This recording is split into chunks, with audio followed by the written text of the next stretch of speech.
Welcome to the hottest movie review on the internet today, the A-List Review.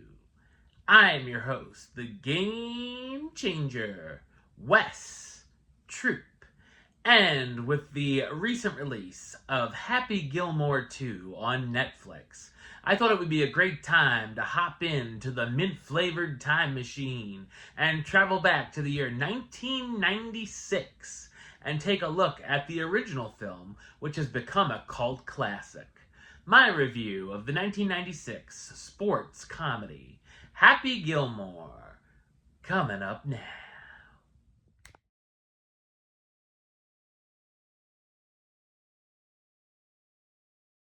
After his grandmother's house is repossessed by the IRS, a bad-tempered hockey player takes his talents to golf to earn the big bucks to try to win his grandmother's house back. So what did I think of Happy Gilmore? I thought it's a hilarious sports comedy film. It's directed by Dennis Dugan, who's also known for directing films such as Problem Child, Beverly Hills Ninja, and other collaborations with Sandler, such as Big Daddy, I Now Pronounce You Chuck and Larry, Grown Ups, Just Go With It, and Ooh, Jack and Jill. The film is one of Sandler's first comedies, and it's still one of my favorites of his. I enjoyed the character of Happy, the eccentric yet witty wannabe hockey player with anger issues. When he doesn't make the team again, he discovers he has a great golf long shot. Happy ends up trying to play in a number of tournaments and hopes to save his grandmother's house, who raised him since he was a kid. He ends up meeting a former pro, Chubbs, who becomes Happy's coach, who tries to teach him how to control his putting as well as his anger. The film is an underdog sports story that borrows some inspiration from Caddyshack. It ends up playing with some of the golf movie stereotypes and flips them, with Happy ending up becoming a favorite with the audience and bringing in some different viewers to the sport, but also drawing big ratings because of his wild antics. I also like the back and forth between Happy and a player who's his exact opposite, Shooter McGavin, who becomes his rival. Shooter tries to sabotage Gilmore's playing by trying to get him thrown off the tour, as he sees him as an outcast, not belonging on the tour, which gives us some unexpected commentary on class. The story can certainly be predictable, but it's still entertaining. The comedy can be stupid, but I thought it's also funny. Like most of Sandler's films, there are moments where it can get a bit too silly for its own good, but I had a lot of good laughs from it. One of my favorite scenes is the celebrity game where Happy is paired with Bob Barker, which has become iconic and always makes me laugh.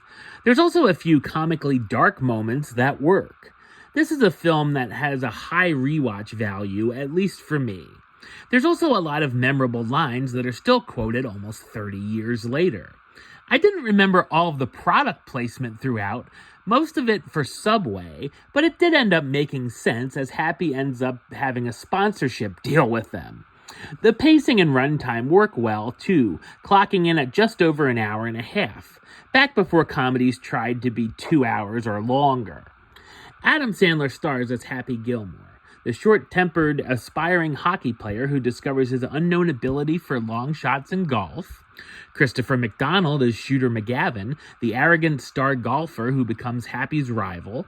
Julie Bowen as Virginia Vennett, the pro golf tour public relations director who becomes Happy's romantic interest. Carl Weathers as Derek Chubbs Peterson, the former golf pro who becomes Happy's mentor and coach, and Ben Stiller in an uncredited role as Hal, the abusive orderly at the nursing home Happy's grandmother is living at. Also keep an eye out for some of the usual Sandler collaborators. Happy Gilmore still holds strong as one of Sandler's best comedies and earns its status as a cult comedy favorite. Number-wise, I'm going to give it an 8 out of 10, which gives it the A-list rating of do it, and a high do it at that. Alright, well that's the show. I'll be back with another review very soon.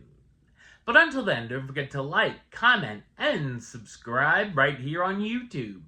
YouTube.com/Westside515. Like the show on Facebook, Facebook.com/WestTroopAlist. And of course, you can follow me on the Instagram and Letterboxd @WestAlist. Until next time, Troop. out.